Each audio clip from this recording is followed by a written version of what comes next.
Family scapegoats, empaths, and chosen ones like to hear things regarding karma, that the universe has a balance, it always balances itself, or even what's iterated in Deuteronomy 32, 34, and Romans 8, no, Romans 12, 19, and Deuteronomy 32, 35, chapter 32, verse 35. But it's reiterated in Psalms and other places, vengeance is mine, saith the Lord. Basically, give me space and I'll take care of it. Because, we have been through a lot, and we have had people dislike us right from the get-go. Even close friends and family, cousins, brothers, sisters, parents. And it can be very confusing. But these are people that normally have a good heart posture. And so then it all starts to make sense when you watch a few YouTube videos and you realize that, people were seeing this light within you, and it was showing upon them and what they were lacking. Usually when you have God, you have discipline and order in your life. And a lot of people, that instigates envy and competition, and jealousy. So then all of this starts to make sense. And then you kind of, can take a deep breath when you know that you don't have to stick up for yourself, because everything has a balance. This is even in Eastern religions with karma. But then I was thinking, we all have committed sins where we're not even really aware of it. Or we might be kind of aware of offending maybe strangers, but we don't apologize for it because we were thinking, well, I was in a rush. I had to get somewhere. I'm sure this person understands, that kind of attitude. And I was driving my 4Runner through Sedona yesterday, through I think they call it Boxton Canyon, and it's just beautiful, beautiful parts of Sedona where you feel like you're in an old John Wayne movie, like in Durango, or the Monument Canyon, I think it's called, where they got the huge mesas, the tabletops, and it's just gorgeous. And so I'm driving 35, the posted speed limit, and just have it on cruise control so I can enjoy the atmosphere. But I had 2 or 3 different people that were just trying to drive through me as if I wasn't there. And it happens too in the canyon, coming down 89A, coming down from Flagstaff down into Sedona. It was happening. And you'll have a car 10 yards in front of you, and it's why is this person tailgating so much when he can see I'm following this car, how my cruise control dictates 10 or 15 yards behind the car in front of me. But one thing that always really helps me is I just hang my hand out the window, and I let them see in the rearview mirror that I'm just kind of enjoying the scenery. Because a lot of times it seems like they want to get under your skin, so that you either pull over and they get one car forward, and then they'll start doing it to the next car, or just because they're irritated with you, just because, some people just like bothering people, because they've got angst, whether they're just unhappy in life in general, or maybe they had a bad day, or they're having problems in their marriage or whatever.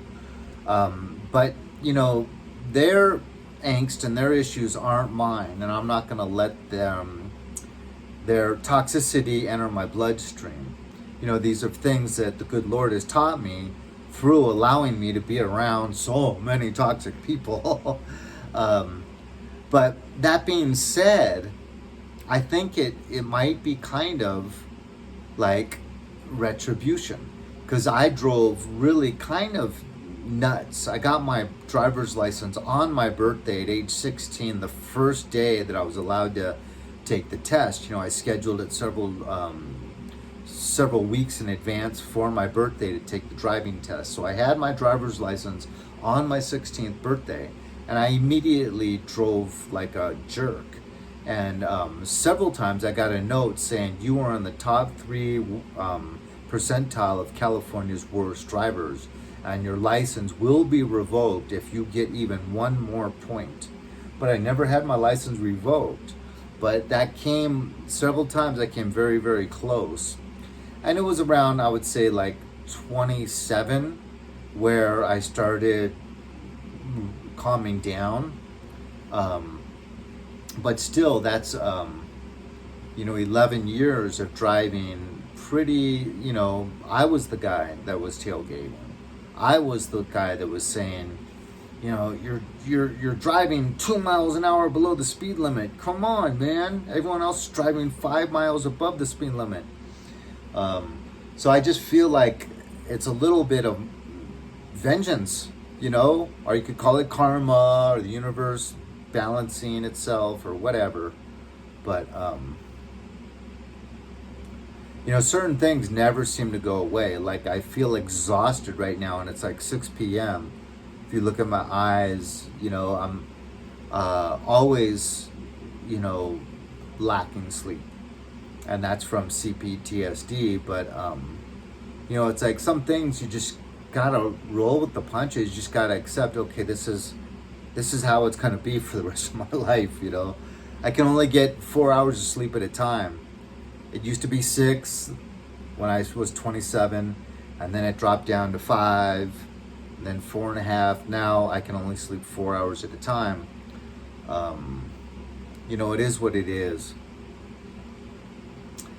And I've even tried over-the-counter sleeping pills. I've tried prescription sleeping pills. And so, it's just like this driving situation. I'm just always going to have people that are just so angry at me driving literally like 5 feet behind my bumper at 35 miles an hour when the speed limit posted is 35 miles an hour. And, people just are hard to please, and I'm not going to go out of my way to risk getting a ticket or to have any kind of problems happen.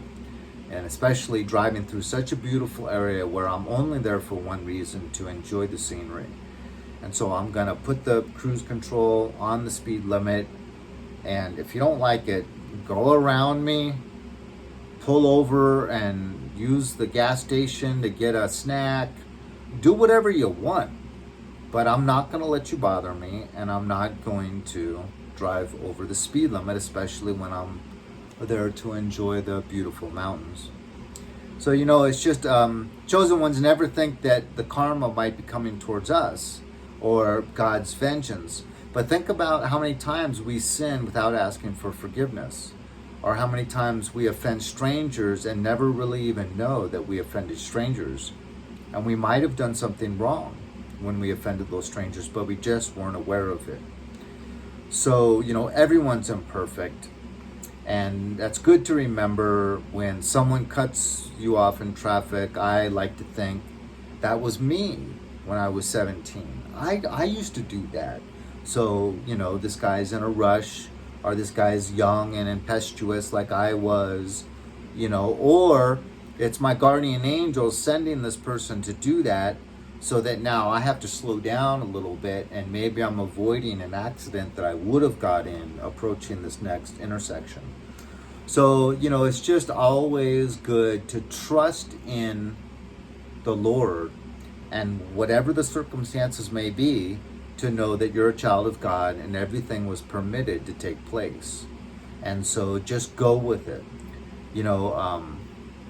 Today I got kind of, I was riding my motorcycle back from the Harley Davidson dealership in Belmont, just like 15 minutes down the road. And I got locked behind just 2-lane highway. I got locked behind a big semi and this big white truck. Big white trucks always seem to really treat me badly, but he forced his way around the semi in front of me and then slowed way down and just started doing the same speed as the semi. So my exit is like 1.5 miles away, and I was like, okay, I can drive 5 miles below the speed limit. Its posted speed limit was 75, and I was forced to drive 70. And it had just rained, so the semi was kicking up a mist, dirty mist off the road, going all over my freshly washed motorcycle and my sunglasses.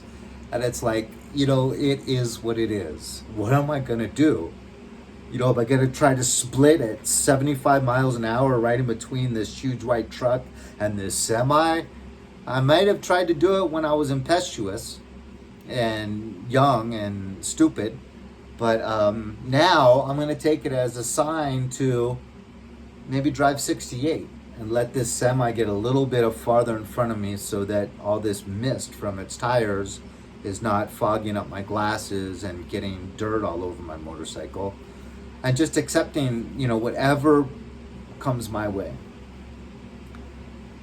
I have a huge situation I'm dealing with right now, and I won't go into the details, but man, I'm dealing with it well compared to how I may have dealt with it even just 3 years ago. And it's nothing that I've done. It's the good Lord's work that He's doing within me. So praise to the Most High. Hallelujah. I love this gentleman.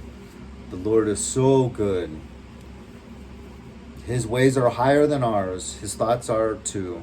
So we just have to, when something looks like a bad day or a bad scenario, it's so valuable to just say, I trust in you, Lord.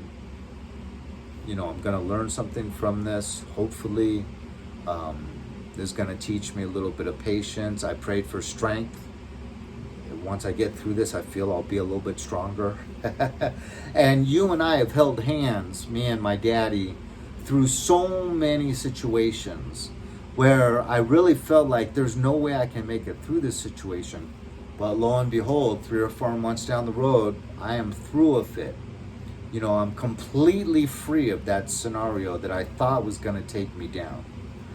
So I hope this resonated with someone and motivated someone to always trust in the Lord, and no matter what things you find yourself stuck in, this too shall pass. God bless.